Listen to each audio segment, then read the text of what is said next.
Lay. Sir. Yeah. Kane is in the building, nigga. Alright, already the show goes on all night. Till the morning we dream so long. Anybody ever wonder when they will see the sun up? Just remember when you come to the show, it goes on. Alright, already the show goes on all night. Till the morning we dream so long. Anybody ever wonder when they will see the sun up? Just remember when you come to the show, it goes on. Have you ever had the feeling that you was being had? Don't that shit that make you mad? They treat you like a slave, put chains all on your soul and put whips up on your back. They be lying through their teeth. Thank you guys for tuning in for another episode of the Wrightway podcast live on the Wrightway Sports Network's YouTube channel. I'm your host, CEO of the Wrightway Sports Network, Malik Wright, joined with my three co-hosts. We've got Mr. Will Lachlan in the building. What's going on, Will? What's up, guys? Happy to be here, as always. Yep. We got our guy. He had a birthday this past weekend, so we were missing him a bit. Dorian, what's going on, my man? Welcome back to the podcast. Feels good to be here. Glad to be 24. Another year older, man, and another year wiser. Yes. And we got my man, Max Marrero, in the building. What's going on, Max? Good, man. I was happy to see Jimmy Butler get a 40-point triple-double. We won one game of the finals, but hopefully that's not it. I was going to say, man, you seem kind of like nervous a little bit tonight. I don't know why you seem I'm quiet. anxious for the game. I'm not going to deny it. I gotcha. Well, listen, guys, as you guys know, jam-packed show as always. Make sure you guys follow us on Instagram, TWSN. Follow us on Facebook, The Wrightway Sports Network. Follow us on Twitter, TWSN. Make sure you download the TWSN mobile app. What? The TWSN mobile app. We have a mobile app. If you really like the work, the content that we put out week in and week out, make sure you guys go download the TWSN mobile app. We greatly appreciate it. We put a lot of work into it, a lot of time into it, and we appreciate your support each and every single week. But that being said, guys, jam-packed show, let's jump right into it. Guys, let's jump into the UFC. Jon Jones versus Israel Adesanya is the fight people are talking about. These guys exchanged words in a Twitter war back and forth, and people are excited. People are genuinely excited. It went from being Conor versus Khabib, Jorge Masvidal versus Usman, Jorge Masvidal versus Conor, Jorge Masvidal versus Nate. A lot of Jorge Masvidal there. But now the fight everybody wants to see is Jon Jones versus Israel, a.k.a. Izzy Adesanya. Well, I'm going to let you take this one off. What are your thoughts on this fight potentially happening? My thought, if it potentially happens, is that it has to be, it has the potential to be really one of the greater fights that we've seen really in recent, history, just because you look at the matchup. I mean, you have two fighters with very similar fighting styles. They're both undefeated. And also just really, there's a great storyline, I think, with this fight. And when you look at, the history of UFC and just fighting in general, when you have an interesting and intriguing storyline, that really helps, build the hype for a fight. And that storyline is really the fact that Adesanya really idolized Jon Jones. And so now it's kind of like pitting the master really against the apprentice, I guess, if that's what you want to call it. And so, it just has all the potential ingredients to just be one of the next great fights, from a boxing just matchup standpoint, but also the storyline, the fact that they both have undefeated records, and also, of course, the beef that we've seen on social media. I mean, it's been crazy. Built up the hype, the anticipation, and if it happens, it could be it's going to be really entertaining and fun and great to watch. Absolutely. Dorian, my man, the UFC guy.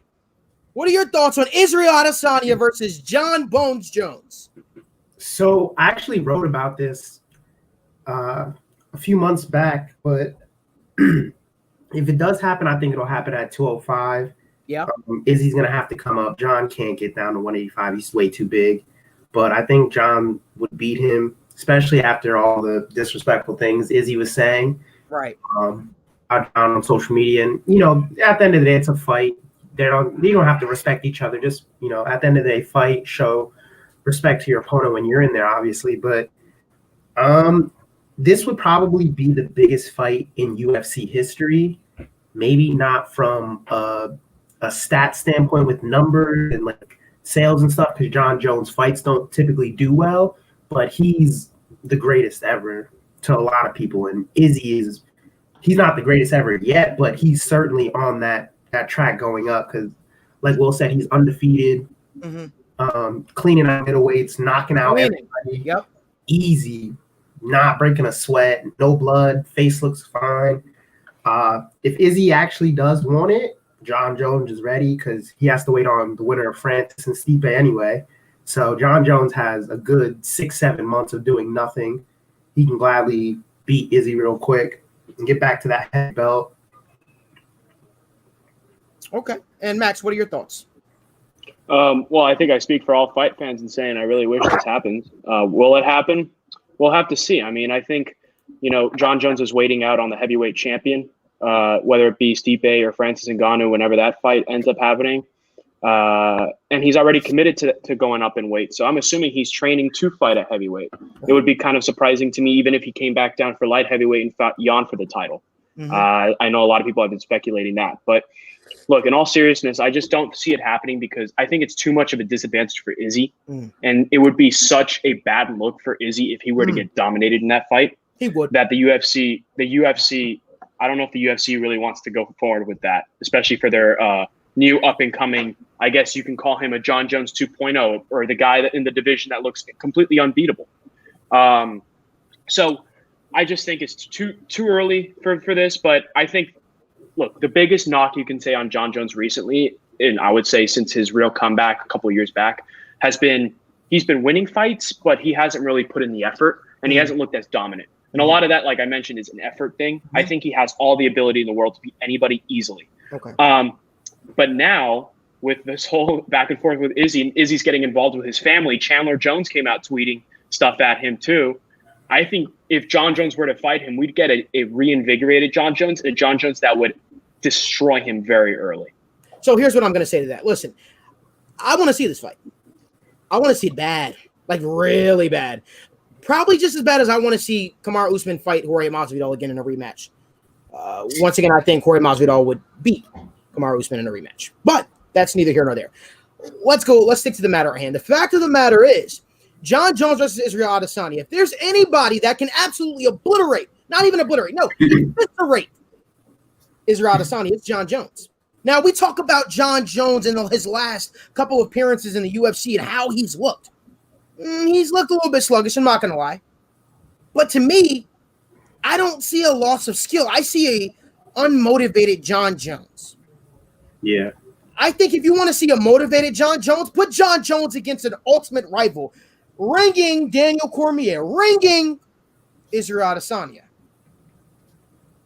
I think Jon Jones would absolutely destroy Israel Adesanya. And I think the reason why Izzy, as people call him, I call him Israel, right? Because I don't really like the guy. I call him Israel. No, listen. I think the reason why Israel has not put pen to paper is because he knows what I know. What I want to say 75% of those who avidly watch mixed martial arts and UFC know.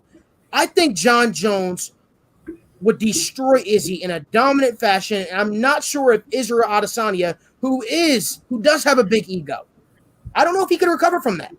That being said, Izzy, if you want to fight Jon, sign the paper. If not, shut up, fight at middleweight, and continue being dominant. Anyway, let's keep it going.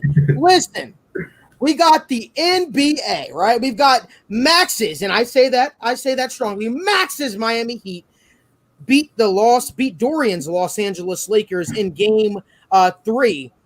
So, guys, gentlemen, I want to pose this question.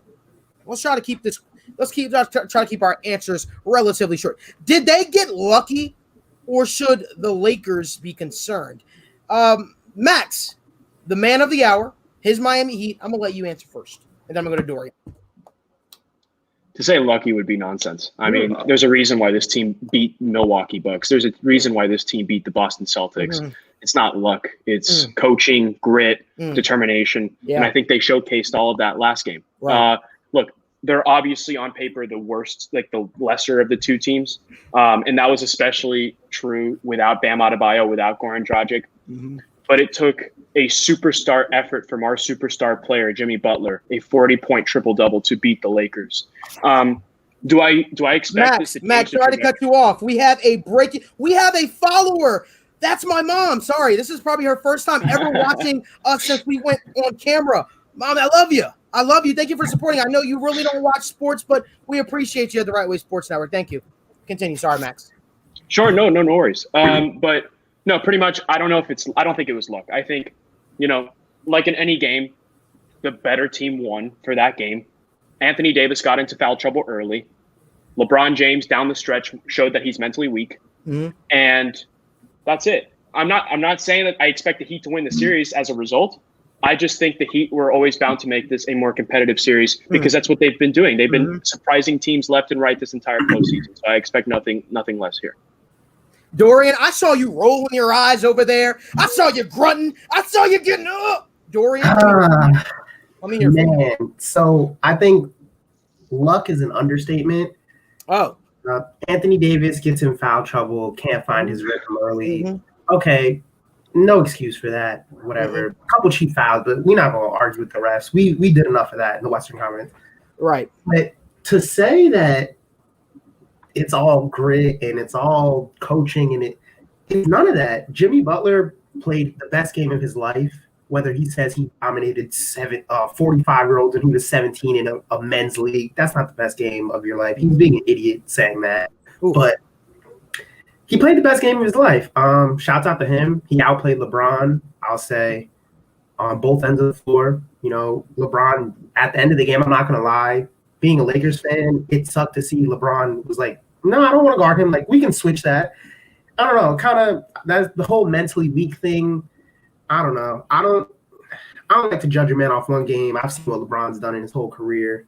He's had his iffy moments. He's had his amazing moments. But at the end of the day, pure luck. He's had his GOAT moments. He's had his GOAT moments. Don't want to leave that out there. But at the end of the day, if it's going to take a 40-point triple-double from Jimmy Butler to beat us, I'll take our chances that we not lose again until 2021 next season. Lakers in 5. Wow.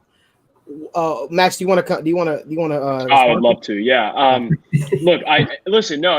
I understand where you're coming from because I totally agree that was the best game of his career, of his life, honestly, and that's not even close. But look, the thing is to say that that's what it requires to beat the Lakers. Yeah, obviously, when Bam Adebayo is hurt, Goran Dragic is hurt. Yes, the Lakers are a better team, but you're telling me that with those guys back, even not at 100%, but if those guys are back, those are two of our leading scorers along with Jimmy Butler and Tyler Hero, obviously. So you're telling me that Jimmy Butler's going to need to put up a 40-point triple-double to beat the Lakers, even with those two guys in? I don't think that's fair to say. So given the situation, yes, that was the only way to beat the Lakers because we lost those two guys. But now that, for example, Bam Adebayo is playing tonight, I don't know how well he's going to play, but his presence means a lot. And obviously, Goran Dragic was contemplating playing today, but he's still pretty badly injured. But I expect him, if this series goes on, to play a little further down. I think if those guys contribute, the load kind of goes a little bit off of Jimmy Butler. So we'll see. Look, I'm not saying the Heat are going to go and turn the series around. I just expect this series to be a little bit more competitive than people think. Will. Yeah, I mean, to answer your question, Malik, I think no to both of your questions. I don't think the Heat were lucky, but I also don't think the Lakers should be too concerned. And I mean, just off of the Jimmy Butler point, I want to make a point, really a couple interesting statistics. Jimmy Butler is the first player in NBA playoff history to have a 40-point triple-double in a victory. LeBron James has done that. Jerry West has done that, but they both did lose the games that they played amazing in. Jimmy Butler is the only player in NBA history to do that and win the game. So it was an all-time performance from Jimmy Butler, if we're being honest. I mean, undermanned with his two co-stars missing and, down against the best duo in the entire NBA and LeBron James and Anthony Davis. There's no understating it. That was an all-time performance by Jimmy Butler. I think LeBron's kind of spoiled us, if we're being honest, because of his amazing, consistently 30-point triple doubles. And it's like, we just think, oh, that's just stuff that people do. No, that's not something that happens a lot. It's not normal. He's not normal. It's goated. He's goated. He's goated. Sure. Okay. All right. But back to the Miami Heat, I just think, another big point for the Miami Heat is they play excellent defense. They absolutely adjusted on the defensive end. I mean, the Lakers' offensive rating was over 120 for both Game 1 and Game 2, and the Heat held them to 105 in Game 3. The Lakers had 22 less points in the paint, and they also had the rebounding differential was, I believe, 6 to advantage the Lakers. I mean, the Lakers are going to dominate on the glass. That's just what they do. That's one of the staples of their teams. But the Miami Heat were only, instead of almost getting doubled up on the boards, they were only able to get out rebounded by 6, which is obviously an improvement. And to me, for Miami Heat, it was really just about their rotations and their zone. Their zone wasn't as stiff and rigid as it was in the first 2 games. They had great stunts. They were able to, close out on the Lakers shooters. And the Lakers in the first 2 games were doing pretty well from 3, but they cooled off a bit. I also think for the Miami Heat, I said it, earlier, but I think Kelly Olynyk, substituting Bam Adebayo, he had a really good presence because he was able to space Anthony Davis and Dwight Howard, out to the 3-point line, because that's what he is. It's the only reason he's on the court is to shoot. But that presence of having a shooting threat was able to allow Anthony Davis and or Dwight Howard to be up the 3-point line, which gives Jimmy Butler more opportunities to just attack the one-on-one isolation game, and he absolutely took advantage of that. I mean, anyone the Lakers threw at him, he was just absolutely putting in the blender. So for the Lakers, though, I'm not concerned, just because the Lakers, they played like their C game, and they were still in the game in the fourth quarter, and they went on a run and literally took the lead. I think, Max, to your point, LeBron mentally weak is a little bit of is definitely an overstatement. I would say I just credit the Miami Heat's defense. I think they just played excellent defense on LeBron down the stretch. He was maybe a little bit too passive, but I'm not overly concerned because it's LeBron James.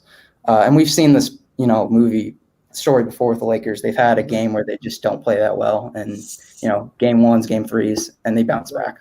So what I'm going to say is, thanks, Will, for that, and thanks, Max, thanks, Dory. Listen, one thing I'm just going to add. Listen, I just think that, to simplify it, the Miami Heat took advantage of the Lakers' miscues, the opportunities that the Lakers didn't take.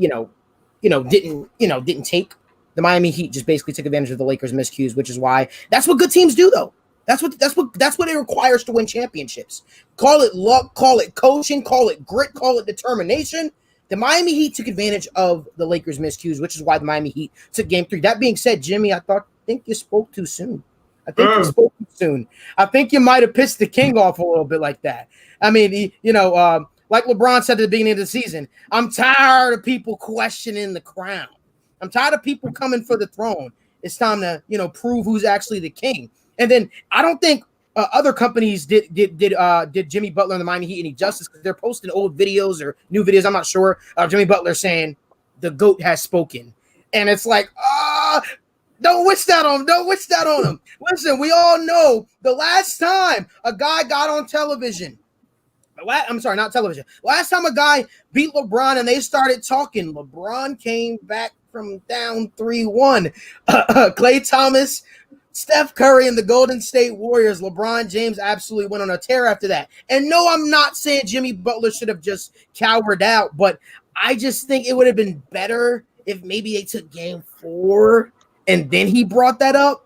I think you spoke too soon, Jimmy, and I think you're going to see Finals Bron tonight. I'll put it to you that way. I think you're going to see Finals Bron, and I think Bron is going to try to prove a point tonight that he still is the king, because he is. But that being said, now it's time for some LeBron slander. Guys, what were your thoughts on LeBron James' walkout after the loss of Game 3? I'll start it off by telling you I was pissed, right? I expected more. Listen, I understand you might lose. I understand you might be heated. I understand that the game might not go your way. But to walk out, I mean, like, it's almost like sometimes, now I understand when people say, playing with LeBron can be challenging, right? Because how do you think your teammates feel? We all know LeBron is the GOAT. We all know LeBron is better than his teammates. Maybe. But and the reason why I say maybe is because AD, we don't right at this stage of their career, they're both playing. I think they both complement each other very well. But that being said, when you walk out, let's say right now, if we have a podcast, guys, let's say if we have a podcast, and you guys know I've been doing the podcast longer than a lot of you guys, and that's like me walking out during the podcast in disappointment or in frustration of you guys because something didn't go well. That's not acceptable in my eyes. I think it's still a team game at the end of the day. The same way we jump on this podcast week in and week out, and it's a team thing. And I'm just only referencing the podcast as something that we all can resonate with. But seeing LeBron James walk out on his teammates, I don't know, left a bad taste in my mouth. You got to be honest. You got to remember, LeBron, not that you'll ever see this or you even care what I'm saying, but you got to remember you got kids watching you, man. That's just the way I took it. You got kids watching you, man. And I think in all genres of in all sports, it's important to be that leader, be that role model, and also it's team. It's a team effort, right? You lose games together, you walk off unified. You walk off unified. I don't know. It just took me back to LeBron's last year in Cleveland. Me being a Cleveland Cavaliers fan, it took me back to his last year in Cleveland when LeBron was pissed and Ty Lue's over on the sideline talking to the rest of the players, and LeBron is just sitting there by himself, not even listening to Ty Lue, almost as if I did my job. Job's done.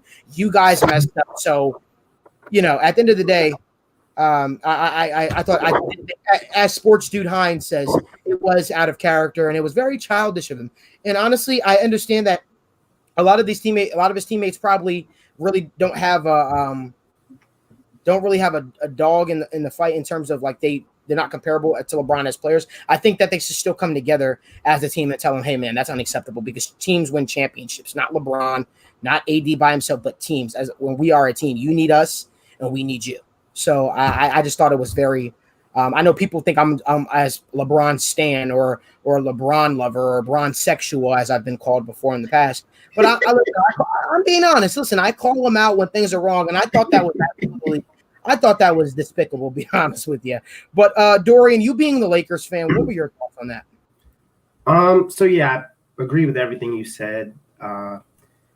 It is the first thing I thought of when that happened was when, like you said, when the whole J.R. Smith thing happened, and he's like pointing at J.R. He's like, oh, what are you doing? And he goes to the bench. He looks at Ty Lue. We had a timeout. Yeah. And then he sits back on the bench like this. Ty Lue's like, hey, we're in overtime. The game's still winnable. And Ron doesn't want to hear it. That was the first thing I thought of too. Sorry to cut you off, Dorian. And another thing that kind of annoys me about LeBron, and I know you guys never hear me ever like rant about LeBron in a bad light, or in a negative light. But do you remember that one play early in the second quarter? Dwight Howard like missed a block, and LeBron James starts yelling at Dwight. Do you remember that? And I'm sitting back looking like, LeBron, Dwight is a phenomenal player, huh? I think Dwight didn't rotate over. I think he didn't rotate, but I know, but still, just about like Dwight knocked you out of the playoffs before, LeBron. Like, let's not forget.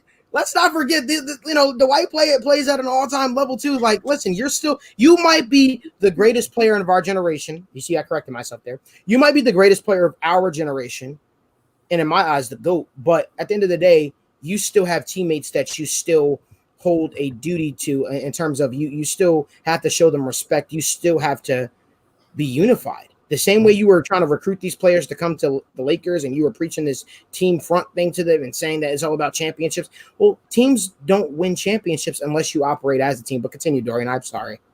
No, it's fine.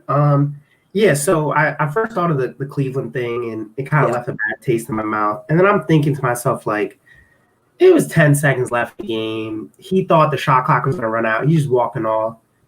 And I kind of like brushed it off. And then I saw everyone making a big deal about it. Like, oh, Bron's so weak. This is blah, blah, blah, blah. Like, you're a role model. And I'm looking like, okay, yeah, all those things are true. And last year, I'm a Lakers fan, so I would know this. Last year, Rondo did an interview, and he had said, like, when Brandon Ingram misses a shot or Lonzo misses a shot, and LeBron, like, gives him, like, the little stank face, he's like, you can't look at them like that. Like, these kids grew up watching you. Like, you're their idol. You can't have that type of body language around them because now they're going to start missing shots and looking over like, oh, is LeBron mad? So I just think we don't have too many young players on our squad, but just for the young players around the league. Kuzma. Oh, yeah, Kuzma, but I don't know. I feel like Kuzma's more like a vet because he did a few years. He actually graduated from Utah. So you said he is a vet or he plays like a vet? I'm sorry, I missed that. What'd you say? He's an old young player. He's young, but I mean, he's kind of like a vet to me. He did a few years in college. I feel like with the one and dones, you come out. You're not a vet, but Kuz, he did a few years in college. You play with LeBron 2 years, vet. You good. But yeah, so basically, I didn't like it. I hope he brings that same frustration and same energy for tonight Because if he doesn't play angry, then all that hissy fitting around was for nothing. And I'm not trying to go back 2-2. That's all. Yes, sir. Yes, sir. Will, what were your thoughts? Yeah, so it's not a great look, obviously, but I personally just think it's been blown a little bit too far out of proportion. I mean, I didn't even notice that it was happening in the moment.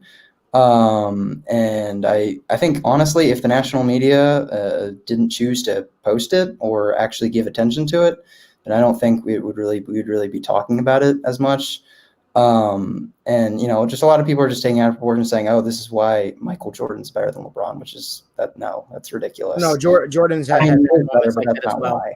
But No, he's not. And I absolutely hate that argument. Every time LeBron does anything, this is why MJ is like, bro, leave MJ alone. And I think it's a little bit of grasping for straws just because LeBron James, I think that's just what we kind of do with LeBron James. We sometimes kind of grasp for straws and like loose ends of like, oh, this is what LeBron's doing wrong, because he's basically been like the perfect role model, both like on and off the court. I mean, as like a complete athlete, just like both on and off the court, he's probably the best athlete who's ever, graced the face of the earth, in my opinion. Just as like when you take the off-court stuff and mix it with what he's done on court, is the most complete overall athlete in American sports history, in my opinion. So I think we can kind of just grasp for straws and say, hey, this is what LeBron's doing wrong. But to me, it's just not that big of a deal. And I think if the national media didn't cover it, then we probably wouldn't be talking about it. So we got to be honest. Though, we in a sense we might be on a lower scale, but we are the national media in terms of we have. No, I'm just talking about like I'm coming in from I don't watch ESPN, but what I will say is that I watched the game and that kind of just left a bad taste in my mouth. Watching him walk off the court and the way he just gave his his interview afterwards, it just seemed like he was above those guys. So I'm coming from a standpoint of what I saw, which is why it's a topic on the show. Max, what are your thoughts? I think it's as simple as Jimmy Butler got in his head. Yeah. He was running his mouth after the first quarter, and Jimmy Butler answered. I mean, Jimmy Butler answered and to a much greater degree than LeBron expected. And LeBron wasn't happy about that. I mean, if I'm running my mouth to someone and then that other person comes back and plays better than me for the rest of the game, I'm going to be pretty upset too. So I think it was as simple as that. But again, I may frustrate a lot of people when I say this, but I don't care. The truth is, before he went to Miami, LeBron didn't know how to win. He had a lot of success in Cleveland, but he didn't know how to win. He couldn't get it done in the finals. So he comes to Miami. First year, he wants to get Eric Spoelstra fired. I don't know if you guys knew that. He wanted to get Eric Spoelstra fired. He goes to Pat Riley and says, Pat, right. He says, I want to get him fired. And he goes, Pat's like, get the hell out of here. So in other words, LeBron wasn't getting that preferential treatment he was getting in Cleveland. And with that preferential treatment comes a little bit of ego. And once he got rid of that ego, or at least limited that ego a little bit, because he's playing for an organization that puts team first and not LeBron first, he started winning. Then he goes back to Cleveland, and he already got that winning pedigree. He built a championship team, but we started seeing that ego come back. You give him a little too much control, you start seeing that ego come back. Same things in Los Angeles. Their front office is incredibly dysfunctional. If Jerry Buss was still around, I don't think Jerry Buss would allow for that sort of stuff. So I'm just saying that you give LeBron a little bit too much control, the ego comes out. Now he knows how to win, so he's going to produce on the court, but that ego is going to be a factor. So if LeBron could keep that ego in check, then that would be huge. Would you say Jimmy Butler knows how to win? I'm not saying I'm just Jimmy asking. Butler, I think so. I mean, look, when I mean, I'm about to say, in 2007, LeBron James took the Cleveland Cavaliers to the finals. They didn't win the championship, but that's a guy who took a less than team to the NBA. I mean, I could just as easily say Jimmy Butler was the main player on a team filled with role players and took them to a finals and won a game and had a 40-point triple-double. So I can make the argument that that's more impressive that LeBron's doing that in 2007, but I'm not going to say that because I don't believe that. But to answer your question, I should have been probably more clear. When I mean no to win, I mean no to win championships. Take it all the way and win championships. Because in 2007 he got swept I get that because he had an inferior team, but he just didn't have that dog in him, I don't think. When he went to Miami, under Pat Riley, under Eric Spoelstra, he did grow. He definitely did grow. Grew. and he learned how to win. And then that's why the LeBron you got post Miami was a completely different player from the one you got pre-Miami. So he comes in with, obviously, I understand, Kevin Love and Kyrie Irving, that's a really good team. But the fact that he had the mental fortitude and the dog in him to come back 3-1 to an arguably much better team, a team that broke the record that had the best record in the regular season in the history of the league. I mean, that's a lot of mental fortitude and leadership that we didn't see from LeBron before. But all I'm trying to say is when you give LeBron a little too much say in the hiring of coaching, because you can't say he didn't influence the firing of Luke Walton and the hiring of Frank Vogel. He did. He absolutely did. And they wanted Ty Lue. Luke Walton, right. LeBron was ever in purple and gold. So my point is, you give LeBron essentially front office control. Think about, I mean, if you gave me that much power, I think it would probably get to my head every now and then. I think he's only human for having that. But my point is, he has a little bit of ego. In Miami, where you saw an organization ran with team first, we're not going to fire Spoelstra because you said it, LeBron. Sorry, Spoelstra's a proven guy. We're going to keep him. And LeBron learned to keep the ego in check, and that's how he learned to win. So if he can keep the ego at check, that's the biggest thing. And to your point, Dorian, I hate that they use that against him in the Jordan argument, but I think it's somewhat valid because you didn't really see Jordan have that much front office control, or maybe we did, but he just didn't handle it the same way LeBron did. So if he can keep his ego in check and walking off the court like a kid, I mean, come on, you're the best player on the planet. You have 3 championships. You've been to almost a decade worth of finals. Really, you're going to walk off the court when you lose a game? So Jordan, for instance, is the reason why that Bulls team stayed together for as long as they did. What do you mean?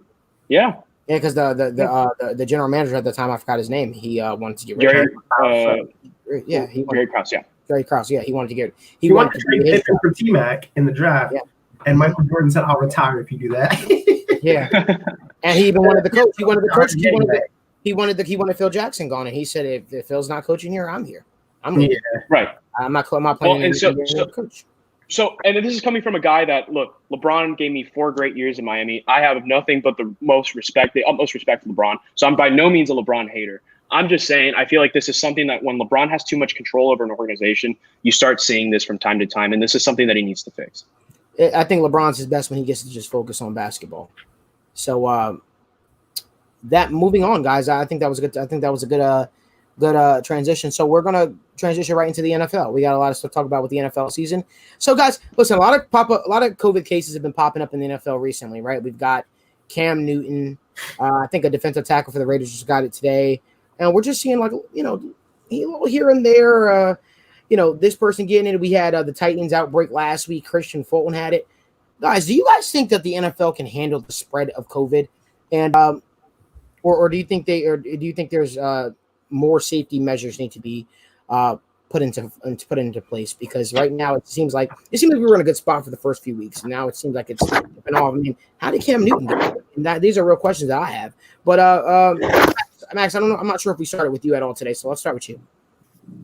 So to answer your question, I totally agree that they need to implement, new things to help with the spread of COVID, because we're seeing recently, COVID's been pretty bad. It completely canceled or postponed the Titans game and Steelers game. So that was a mess.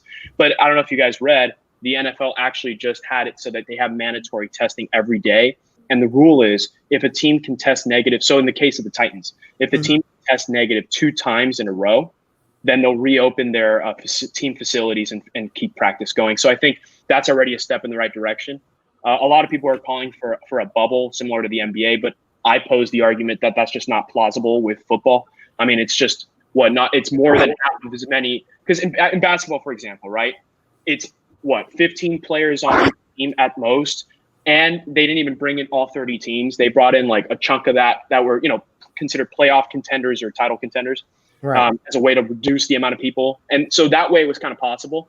Whereas in the NFL, you have 32 teams with about 50 people on each roster, if not more, plus the way that football is, unfortunately, it's a very aggressive game, so people are hurt all the time. So you always have to replace other people with people, whether it be someone on the practice squad or signing a free agent. So I just don't know how you facilitate bringing someone in if you have a bubble environment. So I just don't know if the bubble makes sense. And plus, where would you play? I mean, football requires a much larger space than a basketball court. So it's just so many. It's a logistical nightmare to pull off a bubble. But to answer your question, the NFL, I think, has put in, has incorporated new things to make this COVID a little bit more manageable. And they're certainly heading in the right direction, but there could be more to be done. Still got to be safe. Definitely still got to be safe about Absolutely. this. Will, what are your thoughts? Yeah, I mean, I agree mostly with everything you said, Max. I would just add the NFL, they have to be open, I think, to maybe a schedule, not change, but like adjustment, and maybe adding an extra week to the NFL schedule just in case like this gets even more serious. Because then, if every team could have like 2 bye weeks, that would be beneficial, just because of COVID and also just because of the amount of injuries that we're seeing. So I'm not saying that should happen now, but if it gets a little bit worse, then that could definitely be something that the NFL should be open to. And really what I think it comes down to is this, and we saw this in Major League Baseball, but they took a lot more precaution and they took it a lot more serious after there was a real threat that was actually impacting teams. Like the Miami Marlins, literally their entire team was infested with COVID. And here they are in the MLB playoffs. And the reason I compare it to the MLB is just because the MLB had such a problem beginning of the season, but they actually, after that problem, they buckled down and they adjusted and they took COVID a lot more seriously. And here they are in the MLB playoffs, and they're going to be able to crown a champion because they actually, took it serious after the threat made an impact. So hopefully the NFL doesn't get to that point where, the threat is too big to where the season would have to shut down. But I think as long as the NFL is just, flexible to adjust and, buckles down. And hopefully they can just be, I guess, scared straight in a way that, it'll be beneficial towards, So the playoffs be implementing. One thing I will say, Tristan, I want to get to your comment. You said the NFL just needs to put put people in hotels and just create a small bubble. Now, the reason why that doesn't work, the reason why I work for the NBA doesn't really work for the NFL is because, remember, the NFL carries 53 people on a roster. The NFL carries 53 people on a roster. That's a lot of manpower right there. A lot of manpower. And that's so that means what happens with the practice squad guys? Do the practice squad guys travel with the team to the bubble? Because if you're in a bubble, that means you're literally confined there for the next X amount of weeks. I think that the NFL made the right decision by telling players, hey, you're on your bye week, you can't leave the city. Because, a lot of players during the bye week, they like to go down to Miami. No pun intended, Max, I know you live in Miami. They like to go down to Miami. They like to go to this place, go to that place, like to chill, hang out, do all these different things. And that's where you would be more susceptible to things like this happening. So does it suck? Yes. Do you have to create sacrifices? Yes. But a bubble, I think that's a bit extreme. And I think that, to people's point, wondering if the season is going to get canceled, I don't think the NFL has too much money involved in it. I think they'll be fine if they had practice squad players playing. There's no way that the NFL football season gets canceled. There's no way that that a bubble is going to happen now, because it's just too much manpower. 53 people for 32 football teams. That's ridiculous. A lot of things to account for. Dorian, what are your thoughts? I agree with basically everything you guys said. I don't think the NFL can bubble anything up. It's way too many. Like I said, 50 players for a roster, and that's just players. You still have 25 to 30 coaches. You have 25 to 30 trained staff. Like, bubble, it won't work. No hotel is that big. And they all can't play at Disney, like at the NBA. Right. What the NBA roster is how many? What? 12, 15? 15. Active, but there's 3 players you can Yeah. So that's why that works for them. 53 people, it's a little harder than math. There's like 4 or 5 coaches per team. And the NBA said you can't bring all your coaches. Like, you can only pick, I think, 4 or 5 coaches. And then like as the season went on, or the postseason, I guess, went on, the players could invite their family if they made it to the next round. But coaches actually weren't allowed to invite their family, and which is weird. Malone, I can't think of his first name. I think they can now in the finals, but yeah, that was the case for a while. Yeah, the Nuggets head coach Malone, he was saying, like, it's not fair that my players can see their family and I can't. Well, it doesn't matter, Malone. You weren't going to make the finals anyway, but it's fine. It's okay. It's okay. But the thing with the NFL bubble, well, that's the reason I don't think it would work. But one thing is kind of weird. I do like the point you made about adding the extra bye week in there, Will. But the thing is, it's unpredictable to get COVID. So say if you give a team, a week 10 bye week and then a week 15 bye week, and none of them get COVID, you just gave them a competitive advantage over a team who say, like the Steelers, I know it might have been Cam Hayward or something. He was saying, my son's birthday is on our bye week. And since the Titans players all got tested positive, we have to reschedule the game on our bye week. Now I can't make my son's birthday. So like a lot of players with the whole reschedule, you don't get, oh, he's a Steeler. You're right. Those are Eric Lebron, but if it was somebody else, maybe if it was another team, I'd feel a little more sympathy. Okay. Steelers, Yeah. I hope the Steelers play that. I'm so happy the Steelers got to play 13 weeks straight. I love it. Can't wait. But yeah, like little things like that with the scheduling would be an issue since COVID is unpredictable. I don't know what else they could really do. It's airborne. You can't see it. You can tell teams not to leave on bye weeks, but their kids are probably going to school and come home to see their kids. What if their kids have it and give it to them? Like, right. You ask how to get it, and none of the other Patriots got it. I don't want to speculate and pin anything on it, but I could surely say, like, oh, maybe his wife went to the grocery store, or maybe his kid went to school and came home, and like it could be transferred so easily. So, it's kind of just a toss up. You just gotta hope everybody stays healthy, stays as responsible as possible. Absolutely. All jokes aside, whether I like your team or not, yeah, for sure. I definitely feel for a guy like Cam Hayward. He's a stand-up guy. Anyway, keeping that going, guys. NFL Week 4. NFL Week 4 just took place, guys. It didn't seem like it was an overly exciting game, exciting week in football. Not that exciting. But I do have a question for you guys. I do have one question for you guys. How about them Cowboys? How about them Cowboys? Oh, man, listen. It seems like year in and year out, Cowboys fans find more excuses. First, it was Jason Garrett. Then it was Jason Garrett. Then it was Jason Garrett. Then it was Jason Garrett. You see a reoccurring trend there? Jason Garrett is no longer the head coach. He's now the offensive coordinator of the New York Football Giants, and I still see people saying it's because of Jason Garrett. I saw people saying on Twitter it's because Jason Garrett created a losing culture there. Now, mind you, this is the exact same Dallas Cowboy fan base that was saying, we got Mike McCarthy, a guy that is so great of a head coach. He's so excellent that he sat out an entire year and nobody picked him up to be their head coach. Not even the Browns. That Mike McCarthy. That teams had the opportunity to hire. I think teams reached out. No, I'm going to be honest. I think teams reached out but declined. I actually have the insight on this, Max. He actually wanted to coach the Jets. He interviewed with the Jets. The Jets chose Adam Gase over him. The Browns, the same thing. The Browns actually called off their interview with him and got Kevin Stefanski. Now, I think there were other teams that reached out. Once he didn't get the opportunities that he wants, because apparently he was really liking the Jets, his idea was he wanted to match up with a young quarterback. That's what he wanted to do.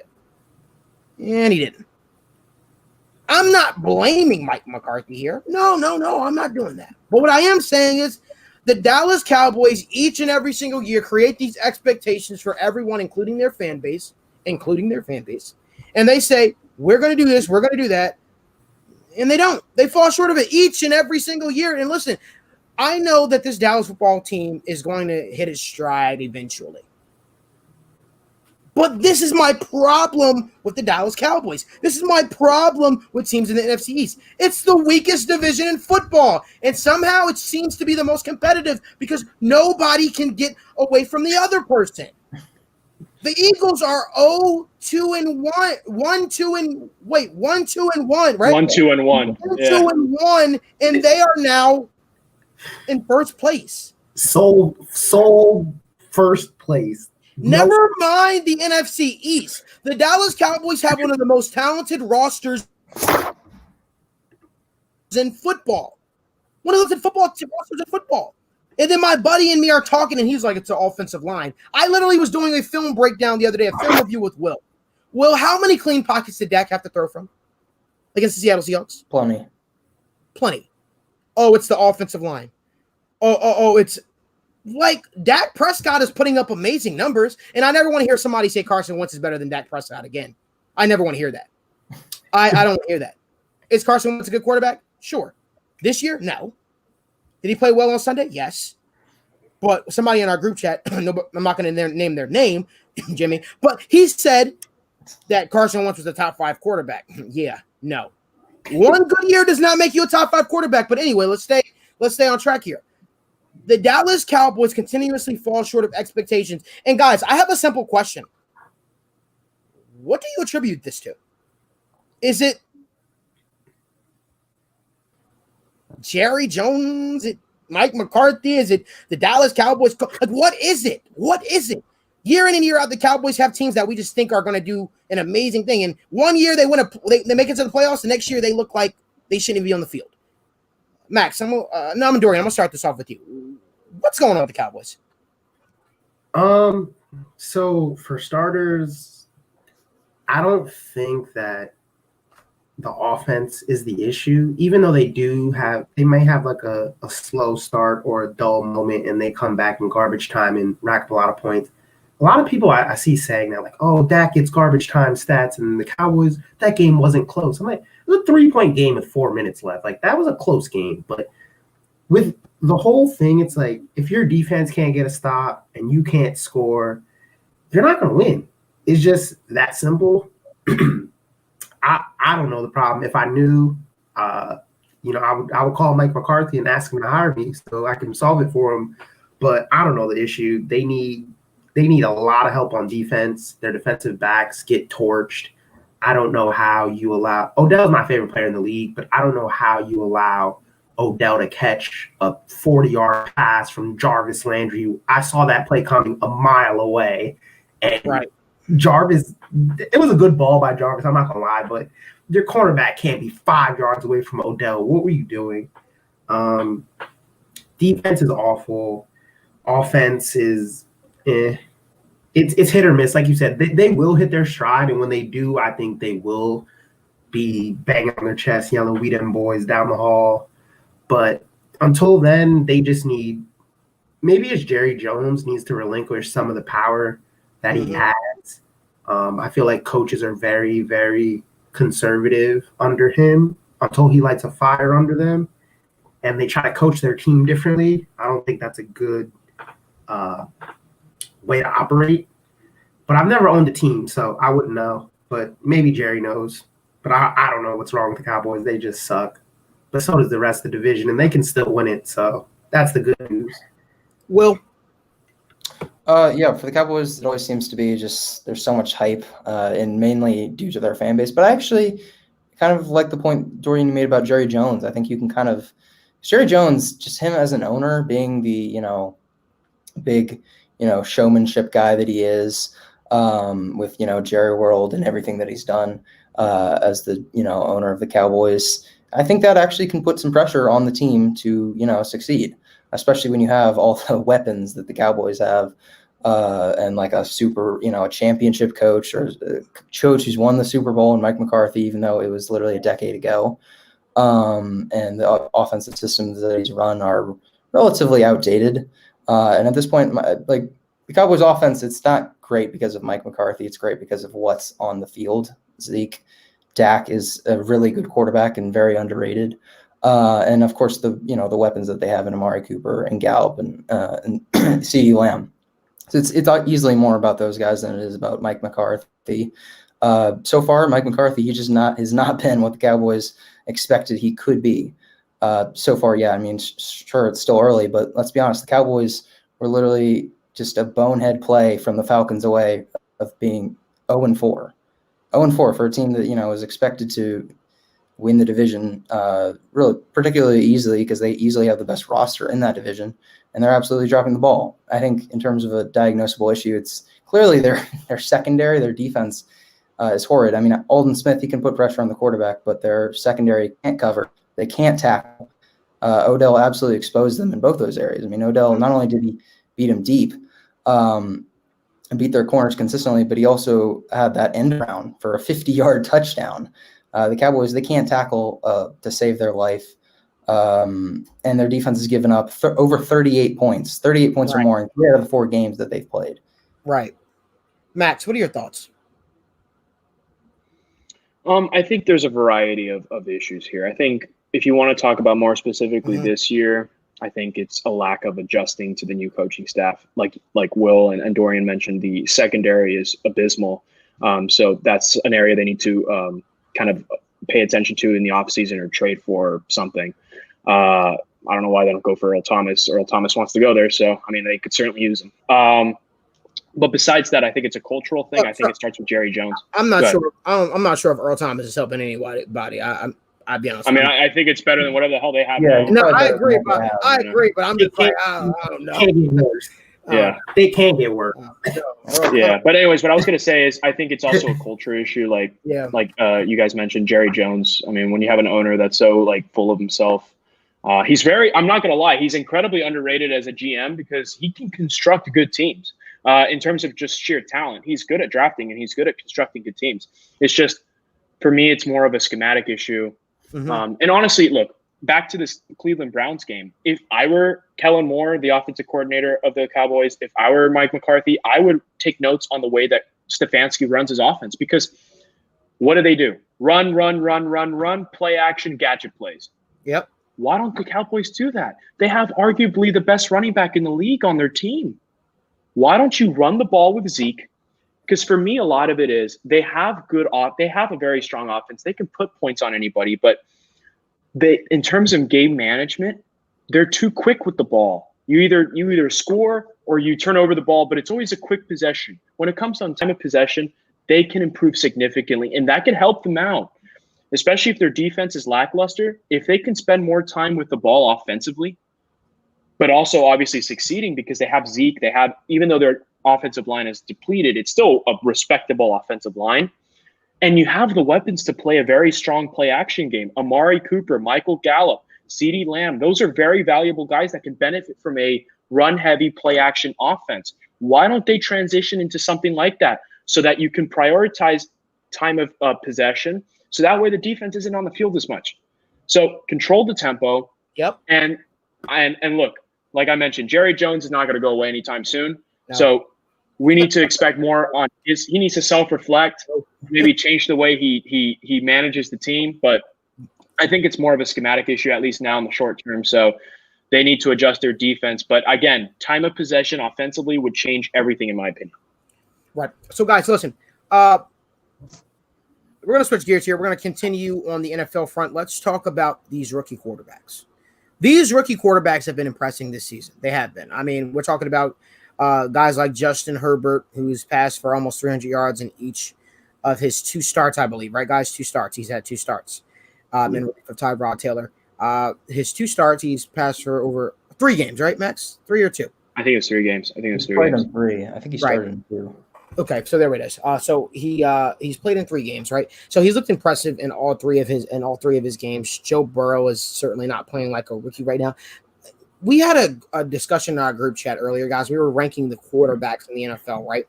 And we kind of want to talk about where do these rookie quarterbacks fit in right now? Like, so Dorian, I'm gonna let you start, man. You were kind of the person who kind of started this whole thing up. So kick us off. Where would you rank Justin Herbert and Joe Burrow? And this is going to be a 2-part question. How good do you think Joe Burrow and Justin Herbert can be? So the original point I was trying to make was that I'm a Jimmy G fan, Jimmy Garoppolo. Sorry to hear that. So I'm gonna stand for Jimmy G, and I don't know how. I don't even remember who it was, but someone said that Joe Burrow right now is better than Jimmy Garoppolo. And I get it. Joe Burrow is playing very well, not playing like a rookie, like you said. But to say he's better after 1 month, and it's not like he's had like a lights out month. It's just been a very good month, not great. He hasn't won a bunch of games. The one game he did win was really just him turning around, handing the ball to Joe Mixon. Against the Jaguars, too. Yeah. And you tied against the Eagles because look at Malik says you only tied against the Eagles because Dougie Peterson was being conservative and would rather get the tie rather than the win, which in fairness looks like a good point for Dougie because now they're at the top of the division with 1 win. But yeah, I don't want to take the time out to downplay Burrow or downplay Herbert, but I'm not pinning any rookie quarterback above established veteran quarterbacks after 1 month of the season. But to answer your question, I would say Justin Herbert has actually surprised me a lot more than Burrow. I expected Burrow to be this good because being the number one pick, he just has that swag. So I was like, all right, he's got it. He's got the it factor, as they say. But Justin Herbert, the surprise start against the Chiefs, he played very well. He played against Tampa. I actually wrote an article about it. He's actually outplaying Tom Brady for the first half, which I was pissed about. But nonetheless, the second half came. Tampa blitzed his head off. He's dropping 40-yard bombs on the money right in the breadbasket. So Justin Herbert actually, in my opinion, has looked better in his couple games than Burrow. Now, with that being said, I'm not taking Justin Burrow over an established quarterback like Jimmy Garoppolo either. So I don't know. I think it's a little too early to rank them. But if I had to, they'd be somewhere between top 15, top 20.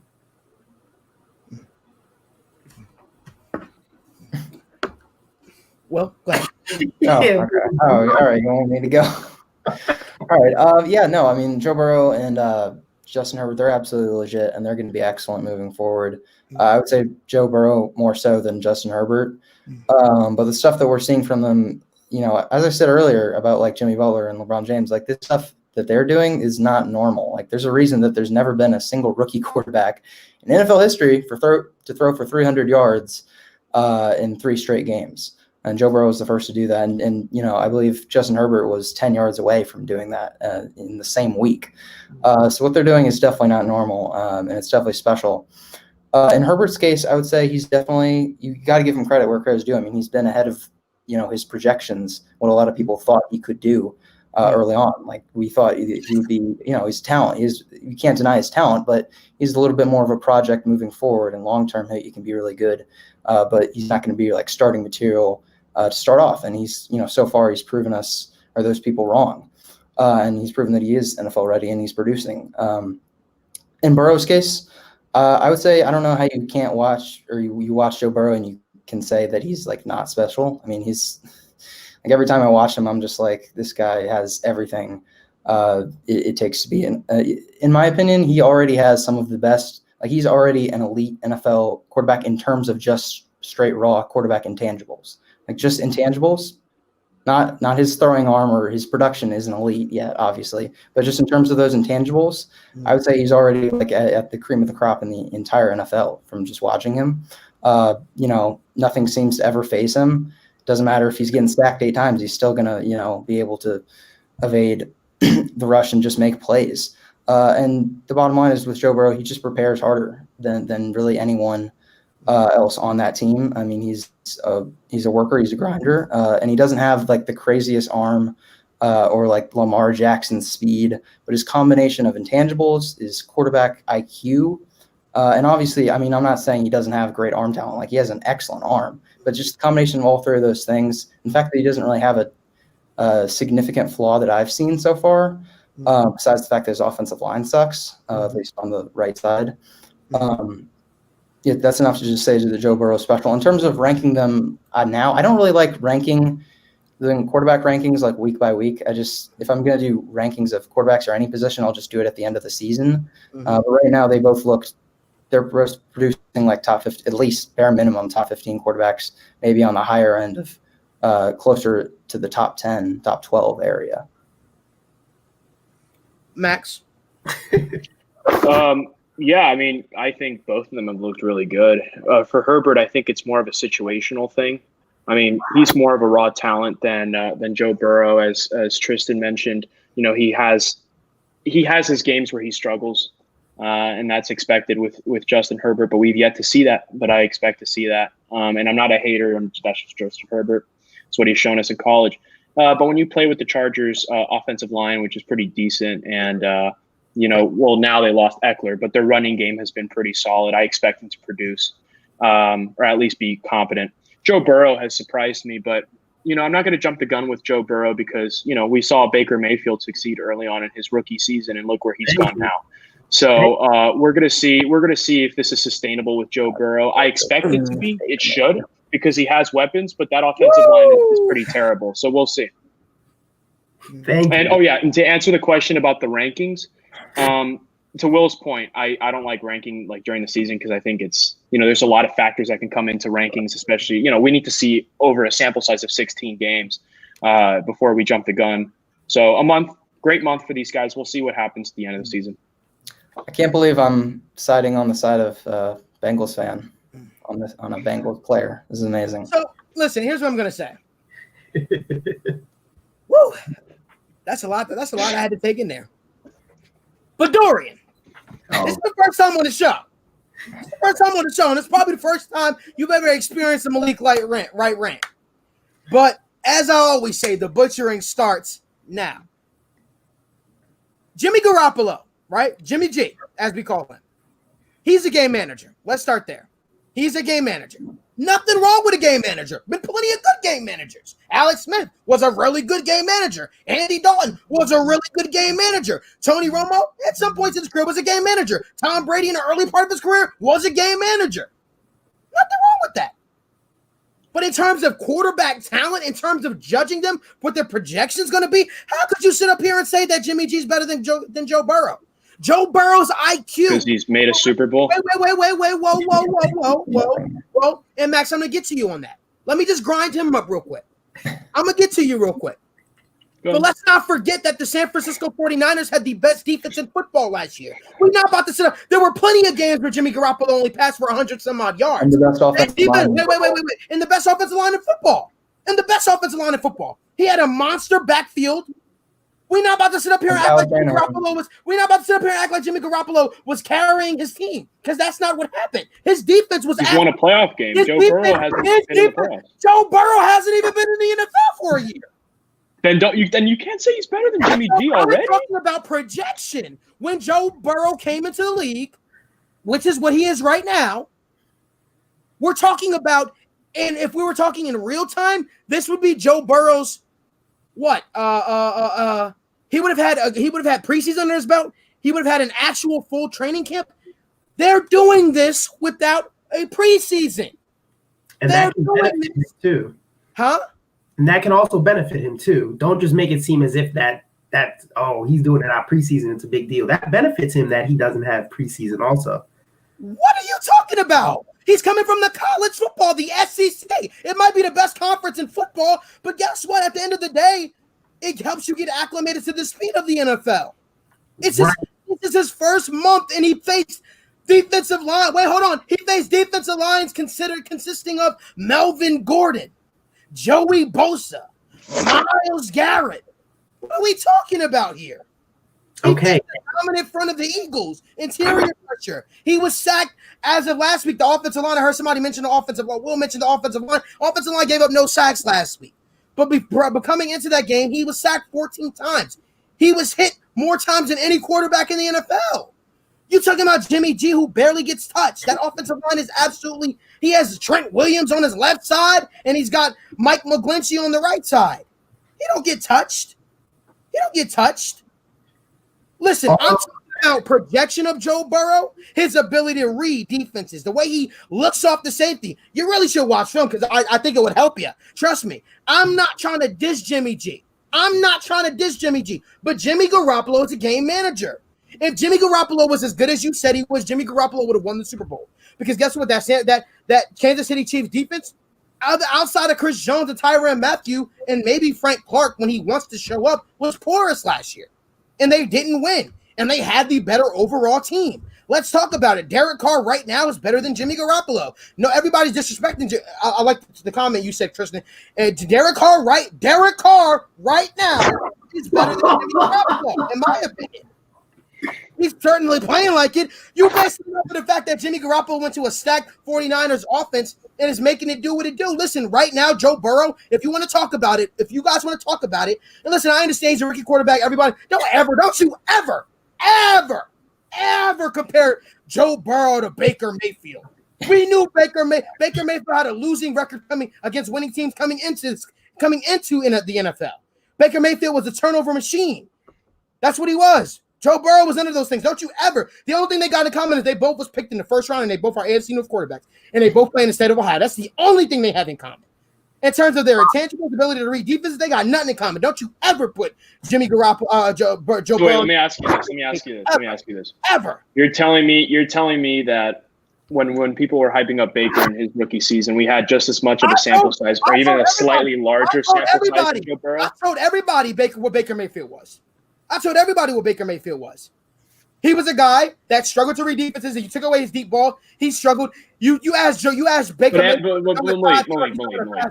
Come on. No. Listen, you got to answer my question, though. You got to answer my question. We had just as much of a sample size with Baker Mayfield when he looked really good his rookie year as we do with Joe Burrow now. People were calling Baker Mayfield the next best thing. Who? In that sample size. Who? Everyone. Not Everyone, me. because he was played out of his mind. Well, maybe not you, but everyone else. So my point is, I'm not saying Joe Burrow can't be better. I'm just saying, given the sample size, it's too soon to say he's a top 15 quarterback. I think that's ridiculous. Okay, here's what I'm going to say. Right now, right? Because we could talk about this, we could talk about that, we could hurt people's feelings. We could say, listen, men lie, women lie, numbers don't. Right now, Joe Burrow is a 9th-ranked quarterback in the NFL. Let's debate that. And at the time, Baker Mayfield was considered the best rookie quarterback in the league. Hold on, Max. But he still was throwing at 2 interceptions, a clips at a game. He still was. Joe Burrow's not doing that. No, he wasn't. Yes, he was. Not when he had that 6-game window where he was. He still turned the ball over in the NFL. No, he was turning the ball over, but he wasn't getting nearly as many interceptions as he is now. Like 20-some that Baker Mayfield now is not the same Baker Mayfield we saw then. So my point is, he was looking great, just like Joe Burrow's looking great now. Let's see if it's sustainable before we jump the gun. That's all I'm saying. I'm gonna say it right now, Joe Burrow. Right now, as it stands right now, Joe Burrow's playing like a top 10 quarterback in the NFL. He's ranked right now by PFF as the ninth best. Baker Mayfield looked like and the top quarterback in the league in that sample size. Joe Burrow's the first quarterback in NFL history to throw for 300 yards in 3 games. In a 3-game stretch. That's all I'm saying. No offensive line, the worst offensive line in football. He's still getting it done. What's up? Hey, guys, I just want to Dorian, what were you saying? Hold on. Well, I'm going to let you get back. No, Dorian, go ahead. Dorian, I'm conducting it. Dorian, go ahead. I have 2 quick points. One, on your point about the whole, preseason, no training camp. The reason I said that, right. The reason I said that could help him is because defenses didn't have tape on him. Usually you get those preseason snaps. You can see, okay, he likes to go here. He likes to go there. Mm-hmm. He might take an extra step if you give him you give him that space in the pocket. So the defenses didn't have tape on Burrow either. That's one point. 2, like Max said, we've seen it before. We've all seen it. We've seen it before. And I'm not here to hate on Joe Burrow. I actually like Joe Burrow. But my thing is, if you're going to call Jimmy G a game manager, all I'm saying is if you're going to judge him off the first 4 games of his career, first of all, his first 8 games, I think he went 8-0. And the 4 he got traded to, he was 4-0 on the Patriots, I think. Then he went another 4 games for the 49ers, 8-0.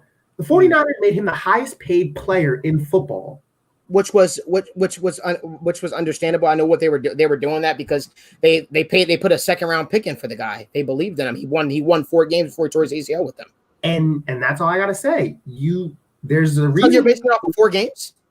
No. You're basing Joe Burrow being better than him and saying that he's projected to be better than him. I'm not basing it off. I'm saying what his this whole argument is me saying what his projection is. Jimmy Garoppolo has not looked like the same Jimmy Garoppolo since then. He has not. That defense literally carried them last year. We're not going to sit up here and act like they didn't. The defense carried them last year. He had 1 game. And my argument is simply, while you may think the projections are heading that way, and I would agree with you, given what I've seen, he's looked incredibly impressive. Right. Projections may be misleading considering that we have a very small sample size. Let's talk at the end of the season. If he looks this good, then I'll totally agree with you.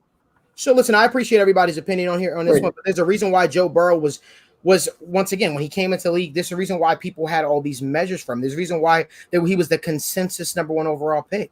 There's a reason why he threw 60+ touchdowns, things that none of these guys did in college. There was a reason why in the hardest division in football, he shattered college records, threw 60+ touchdowns. And the SEC football is the closest thing to the NFL. So I actually think that played to his advantage, which is why he's so advanced in terms of a lot of these other quarterbacks. And like I said, the jury's still out, so we don't know how Tua's going to look. Tua could come in and light the league up, which is our next topic actually. But hold on, bro. I just think that when you look at it, I think Joe Burrow is projected to do the things that Joe Burrow is doing because when you watch film, when you actually diagnose film of it, you see his ability to read defenses. And to your point, Dorian, and to your point, Max, about Baker Mayfield. When Baker Mayfield came into league, he was attacking defenses down the field. He wasn't really throwing the ball in the middle of the field. He was really hitting those home run balls on a lot of guys. Joe Burrow is reading NFL defenses at a ridiculous rate, and he's attacking them at the heart. He's attacking the middle, things that typically rookie quarterbacks try to stay to the edge, try to stay to the boundaries.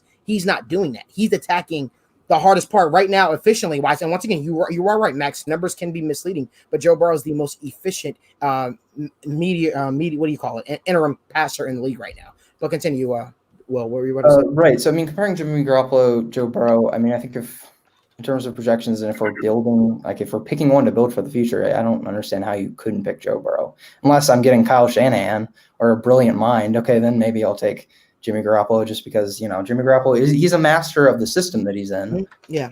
And everything, like you watched what the 49ers did last year, everything Jimmy Garoppolo did was based off what, the situations that he was put in because of their elite run game, the offensive line, the weapons that they had, and because of Kyle Shanahan.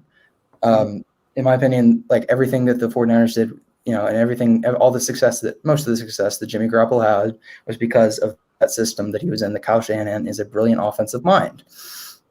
And when you contrast that to what Joe Burrow is doing, as Tristan is pointing out, he hasn't been actively into his weapons, bad offensive line for the most part, and a defense that hasn't been even that impressive, and even a run game that hasn't gotten going really since this last week. It's just for me, it's just a simple eye test thing. When I watch Joe Burrow and the Bengals, I'm watching Joe Burrow elevate this Bengals team. And when I'm watching Jimmy Garoppolo play, I'm watching Jimmy Garoppolo. His production is just based off the system that he's in. He's a master of that system, and he's one of the better game managers in the league. He's a great game managing quarterback. Right. But if he was an elite quarterback, he would have made that throw to win the Super Bowl. Right. But we'll get there. So I guess, great point. Great point. Seriously. Listen, we'll get there. And listen, I just remember when Andrew Luck came in the league, everybody was crowning him right away, saying he was going to be a great and all that. And it's just keep that same energy. But next, guys, should Tua, right? Should it be Tua time in Miami? You see guys like Joe Burrow, who is head and shoulders above the rest of the quarterbacks in the class. But listen, should it be Tua time in Miami? The Miami Dolphins are struggling right now under Ryan Fitzpatrick. I mean, Ryan Fitzpatrick, he's a veteran. He knows that he's keeping the seat warm for Tua Tagovailoa. I'm going to let the Miami Dolphins fan answer this question. I'm going to let Max Marrero, Miami Everything, answer this question. Max, should it be Tua time in Miami, or do you want to stick with Ryan Fitzpatrick? I think it's too early for it to be Tua time. A lot of people are saying, well, they're starting a little rough, which I get, kind of underperforming, I guess. But look, I mean, now, I don't know if you guys knew this, we have the Texans' first and second round pick this year. So, they just fired Bill O'Brien. In my opinion, that should be at least a top 5 pick, hopefully. So that's more reinforcement. Penei Sewell. Listen, I'm not opposed. He's a great player. Yeah. But anyways, so my point is, look, I don't want to say it's a lost season for the Dolphins, but, given the Corona, starting 1-3, we have a pretty difficult schedule. Yes, we're playing the 49ers next week that are a little depleted, but they're still a pretty respectable team. Yeah. I just think it's too soon to put Tua in the mix. Look, why be impatient and rush a guy that has injury history, in for a team that I don't really know will make the playoffs. So I think wait out the season. I think Fitzmagic. I always call him Fitzmagic. I think Fitzmagic is good enough to win some more games. He's not going to carry us into the playoffs, but I don't expect that from this team this year. It's all gradual growth. The amount of rookies we have on our team and first-year players on our team, both from free agency and from the draft, it's a growing process. We're still developing our culture. Brian Flores is the start. The fact that we won, we had a winning record at the ending stretch of last season. That's a huge testament to our developing culture. But like I said, it's developing. So I think Tua is an integral part of that. But let's let the rest of the guys develop first. Let's get some more reinforcements for Tua, and then let's plug him in. I'm a fan of, if I could control it, I wouldn't even play him the entire year. Well, what do you think? Yeah, I have a little bit of a differing opinion here. I think Tua should just play him if he's 100%, like if he's ready.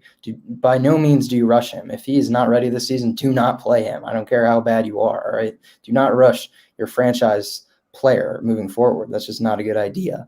But I think if he is ready and if he's 100%, then I think you don't have too much. I mean, barring injury, you don't have that much to lose, and that's why you would play him when he's ready. The one thing that the Dolphins cannot do, though, they cannot let what Joe Burrow and Justin Herbert's success, they cannot let that dictate their decision making. I agree 1,000,000%. Yeah, like just because those guys are doing really well does not mean. I mean, every quarterback develops differently, and Tua is just he's a little bit more injury prone. So you cannot let those rookie success dictate what the decision making here.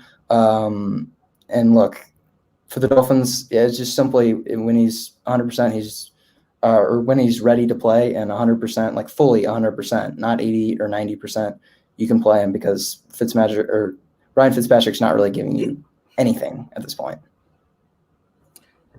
Dorian? Yeah, I agree. I think that's a good point Will made. I was that too. There's no need to, like, I call it pocket watching. When you're watching what someone else is doing, you're watching their money, you're like, oh, I want that. Like, I feel like the Dolphins are kind of pocket watching. It's like, oh, look at Joe Burrow, look at Justin Herbert. They're about to, yep. And you shouldn't do that because, like you said, Tua's not healthy. I don't think, at least, because if he was, he could beat Ryan Fitzpatrick out. And also, Max would know this because he's a Dolphins fan. Fitzmagic has those games where he's like, oh my God, like, why is he not a full-time starter? I think he's capable of winning a couple games on his own. I agree. Yeah, and then he has those games where it's like, oh, he's really, really bad. I think it's going to take one or two of those, oh, he's really, really bad games for them to even look at Tua on the bench. But as of now, I don't think he played bad against – I mean, and again, it's the Dolphins. Nobody expects them to beat the Seahawks. But it's like, what are you going to play Tua for? To win 3 games rather than 2 and get an even worse pick and risk hurting him and rushing him for no reason? I don't know. I don't see the point in jumping that gun. Rather than give my take on what they should do in terms of a Tua, here's what I'd like to see the Dolphins do in the draft. I'd love to see the Dolphins go out and draft Penei Sewell. Well, they'll have 3 first-round picks themselves and the Texans too, right, Max? We were going to have 2 first-round picks. And, Tua throws the best deep ball, the most beautiful deep ball out of, I want to say, any quarterback that I've seen. I would love to see Jamar Chase in the Miami Dolphins offense alongside Tua Tagovailoa. I think that would be absolutely electric. These are 2 guys coming out of, Penei Sewell and Jamar Chase are 2 guys coming out of college this year, and I think that would be crazy. And right now, you look at it, I don't know if the Dolphins really have that a burner or that they can really rely on at the receiver position. I mean, Devontae Parker's the closest thing to it, but he's always hurt. Right. They could also get, to his form, Jalen Waddle or Devontae Smith. Jalen Waddle. Yeah, he's explosive. But I really like Jamar Chase. Yeah, I'd say Jamar Chase over them, but yeah, absolutely. And I think that would be crazy. All right, guys, last topic of the day, right? Last topic of the day before we get out of here. The Houston Texans. Well, first of all, let me just ask you guys one quick question. Should Dan Quinn get fired? No elaborate responses, just yes or no. Dorian, Will, Max, what are your thoughts? Should Dan Quinn of the Atlanta Falcons get fired? We saw that the Houston Texans moved on from Bill O'Brien. Should Dan Quinn be next? Yes. Okay. Will? Yeah, absolutely. He should have been gone. Dorian? Should have been gone after the Super Bowl, if not, especially after the Cowboys game. So we're all in agreement that Dan Quinn and obviously Adam Gase, we kind of talked about it at length on the show before. No, they're both gone. Yeah. Those are the next 2 likely guys to get out of there. Okay. All right. So another thing, I want to just jump right into it, guys. Bill O'Brien, after a long time. This is a long time coming. Bill O'Brien was let go by the Houston Texans in somewhat an odd move. I mean, I know the Houston Texans are 0-4, but I didn't expect them to move on from Bill O'Brien. I always saw that as an end of the year type thing. I never would have pegged Bill O'Brien, someone who's had that much success in terms of, having playoff berths with his team and AFC South Division championships. I never saw them firing him, before season's end. Max, what were your thoughts on Bill O'Brien? First of all, not even Bill O'Brien. What's next for the Houston Texans? Let's just ask that question. What in your mind is next for the Houston Texans? Well, I'll tell you, this year it's losing more football games. I mean, I don't expect him to be that with an interim coach. So, and as a Dolphins fan, I'm here for it. Wait, you don't believe in Romeo Crennel? He's listen. Come on. But as a Dolphins fan, I root for them to lose every other game for this season because we have their pick. We have their first and second round pick, so I'm here for it. But look, I feel for Trevor Lawrence, Deshaun Watson, because he's an incredibly good quarterback. But he needs reinforcement, So I think that they need to go and whether it be or the draft, they're going to have to get some more reinforcement. I think especially in the offensive line. Yeah, they got Tunsil from us, but that's about it. I mean, who else do they have on that offensive line that you can say is a respectable, even a respectable force? So I think you need to reinforce that offensive line, and that secondary is just god-awful, man. Right. They picked up Vernon Hargreaves a year ago from waivers who, was a former first-round corner for Tampa, and, people had a lot of high expectation for him, but he's underperformed. He's not the answer. They have to completely reinforce that secondary because I honestly would say their linebacking core is respectable, and so is their D-line, especially when J.J. Watt's healthy.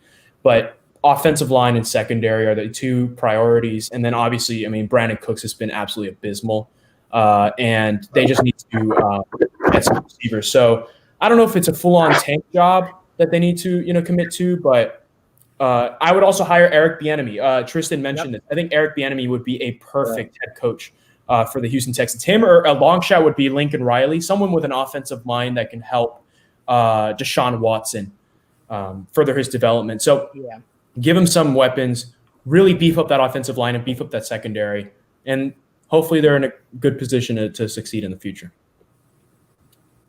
Will.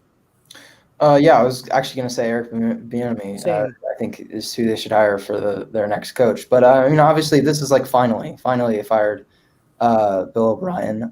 He's just basically been like one of the laughing stocks of the NFL when it comes to the Houston Texans over the last couple of years. And for obvious reasons, I'm not even going to go into why Bill O'Brien should have been fired because we all basically know why. But I was just going to say exactly what Max said. Eric Bieniemy.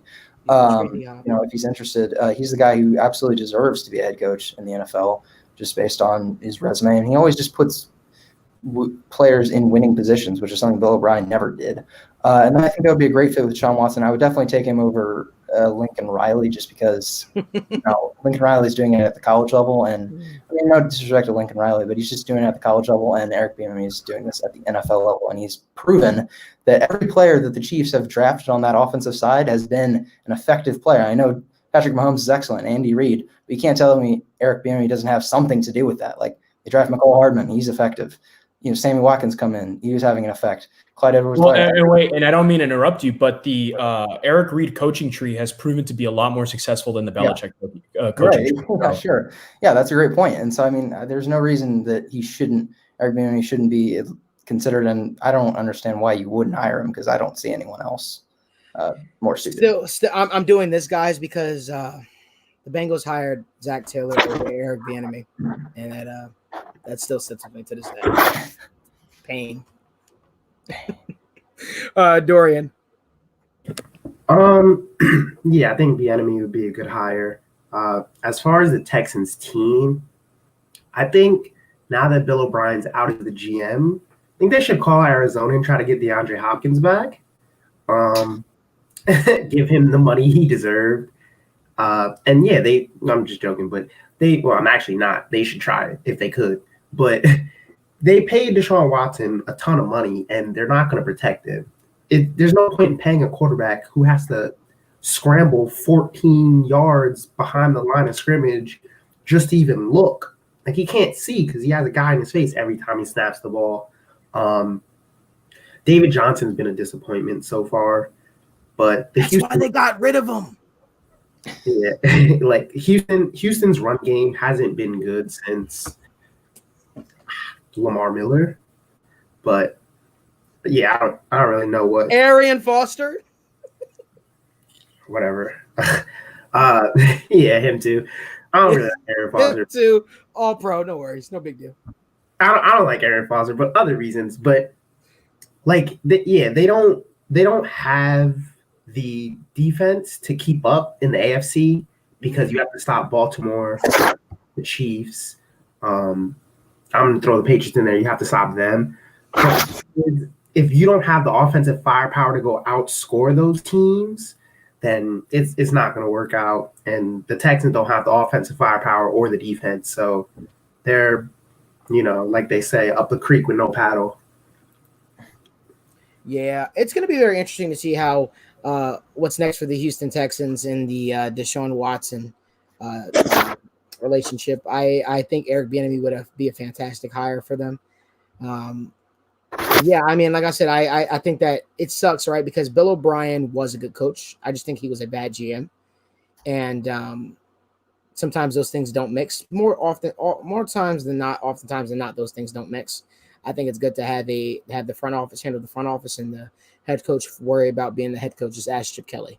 But that being said, guys, it was a good show. It was a long show, but it was a great show. Make sure you guys go download the TWSN mobile app once again. Just type in TWSN on the Google Play and the App Store. If you like what we do, give us a 5-star review. Let us know that you are paying attention to the content we put out because we greatly appreciate all your support each and every week. Make sure you guys follow us on social media. You can follow me on social media at Wright Report, like my name says there. Make sure you guys follow us on social media at TWSN on Instagram, TWSN on Twitter, and the Wrightway Sports Network on Facebook. We even have a LinkedIn for you guys who might be on LinkedIn and following us.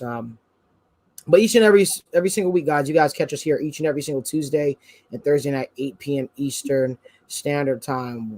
Will, Max, Dorian, this was a great show, man. It was a great show. We talked about a lot, got into a lot. As you guys know, we'll be back here Thursday night, 8 p.m. We'll be previewing Week 5 of the NFL season. Wow, it's going, man. It's going. Yeah, man, it is flying. It is flying. Football is back, and I love it. I love it. That being said, gentlemen, I hope you guys have a great night, everybody. Make sure you subscribe to the YouTube channel like it says at the top. And as always, the show will always go on. Have a good night, everybody.